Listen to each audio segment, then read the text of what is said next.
reports say that Nigeria's foreign direct investment, also known as patient capital, historically remained below 1% of the country's GDP. The highest FDI figure of $8.9 billion was posted back in 2011. Now, the level of FDI has continued to tread water well below foreign portfolio investment or hot money, even with the latest first quarter 2026 official data. Tilewa Adebajo is an economist and the CEO of CFG Advisory and formerly a senior technical advisor to the Ministry of Industry, Trade and Investment. Adebajo joins me live here in the studio to deepen the understanding and suggest solutions to what has been described as the hot money versus patient capital debate. It's good having you on the debate table this evening. But I'm not too sure I can debate this with you, so you are the one to answer all the questions. Simply said, what a typical capital importation or report, what does it really contain, and what does it really mean, or its importance for any economy, including Nigeria? Okay, let us dimension this whole issue, and I think let us take a look at the facts and the figures before we start the discussion. I think there was a chart that I sent to you earlier. I don't know. Yeah, and that was just if they can, up on the screen. Yes. Yeah, if they can put that up back on the screen so that we can discuss it, I'll really appreciate that. No, the other one. Table. Yes, the first one. Yes, this one. Thank you. Now, this is a 10-year picture of capital importation into Nigeria over the last 10 years. And you can see that from a historical perspective, even the equity markets are even suffering because where the foreign portfolio investors are not even putting money in the capital markets, despite the fact that the NGX returned 60% in the first 6 months of this year. They're not putting money in that market. Their preference is for bonds and money market, treasury bills, and OMO bills especially. So you can see that change. You can see that even this year, last year, we did a record of about $24 billion in capital importation. Yes, that was a big one. And this year already, we've done $10 billion. In the first quarter alone? In the first quarter alone of this year. And again, most of this money is going into that area. And I think people are saying that, well, why isn't FDI coming? But you see, first of all, on top of these numbers, let us also understand that last year, the total inflows of foreign exchange into Nigeria was close to $115 billion. And if you take a look at the net outflows, the net inflow-outflow was positive to about $70 billion. So there are other sources of foreign exchange coming in apart from this capital inflow. So Nigeria went to about $115 billion total inflows of foreign exchange last year. And the total outflows, net maybe about 30, 35, 40 billion dollars. And then we had a net of about $70 billion. So that is what it is. So I think let's first of all get a grips of the numbers and understand that this money has been coming in up and down. It's not been consistent, as you can see that there were some years where it was low, and then now it's picking back up again. Yes. Fluctuating. It fluctuates really widely. Exactly. A couple of years with us. I didn't look at it 2010, 2011. This is 2017 and all of that. And you look at very low level of those 2016 through to 2016 by the 10-year picture there. But things started picking up around 2024. My question, what does this number mean? When you say capital importation, just simply speaking, what does it really mean? Well, you can see there's equity. It's mostly foreign portfolio investments and basically foreign capital importation into Nigeria. So you're talking, first of all, about foreign portfolio investors coming to Nigeria. Those are the short-term hedge fund managers, institutional investors who are shopping around the world looking for viable investments. And, now that Nigeria has come off the grace list and Nigeria's market is deemed to be more attractive and investable, you can see there's a lot more attention. We've gotten an upgrade on our credit ratings.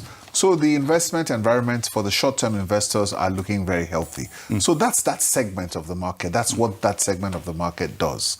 But you can see that what people are talking about now is the foreign direct investments, which is investments that will come into Nigeria on a longer-term basis and on a more stable basis. So a company wants to set up a factory in Nigeria, or it wants to invest in a bank, or it wants to invest in an oil block. Now those are the sort of what you call the foreign direct investments. So when we see high inflow of portfolio investment, how should it be treated? Can we say it's a measure of economic progression? No. They are mutually exclusive. It depends on the conditions of your economy at any point in time. What is driving this is particularly the high level of interest rates in Nigeria. Because of the situation we're in with a high inflationary environment, Nigeria has had to increase its interest rates to be able to stem inflation. As we begin to manage inflation, as you can see, what every economy desires is the fact that the real rate of return is positive. But the premium on the real rate of return in Nigeria is pretty high.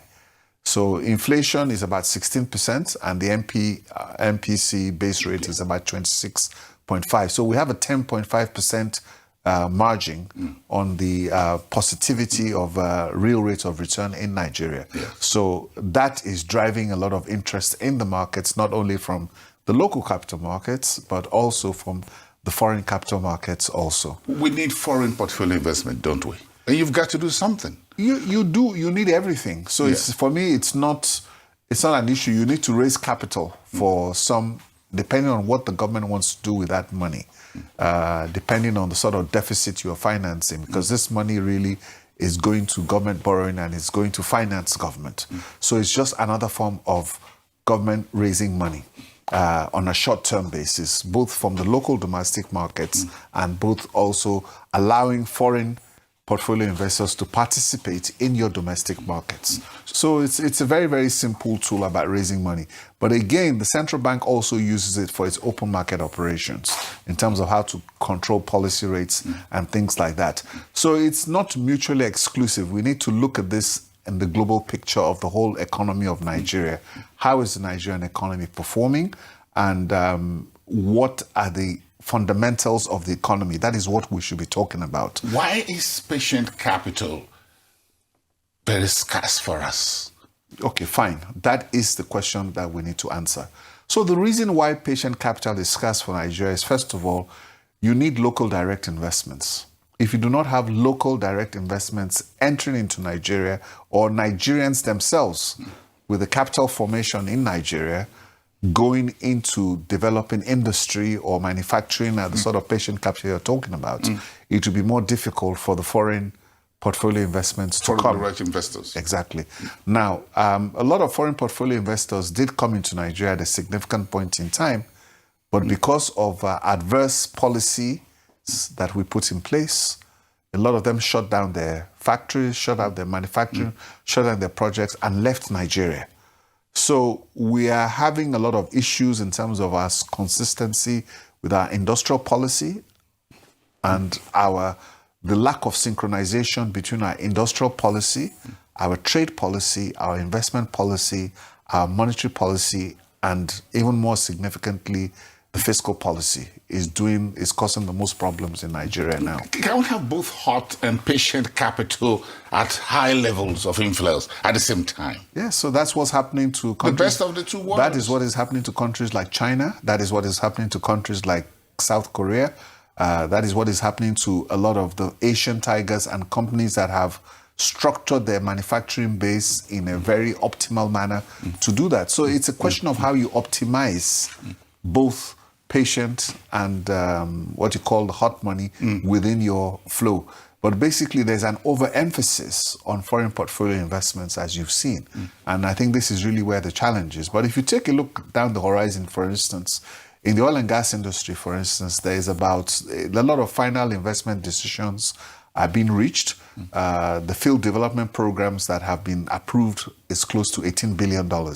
The oil and gas industry used to attract investments of close to $22 billion a year as about 7 years ago in this country.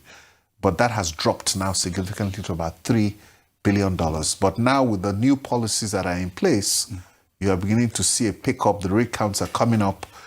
These field development programs that have been approved, I think, are boosting that. And even the oil majors themselves are making new commitments into Nigeria. And I think policy, if you have the right policies, you will achieve both. If you have the wrong policies, then you put yourself in this situation.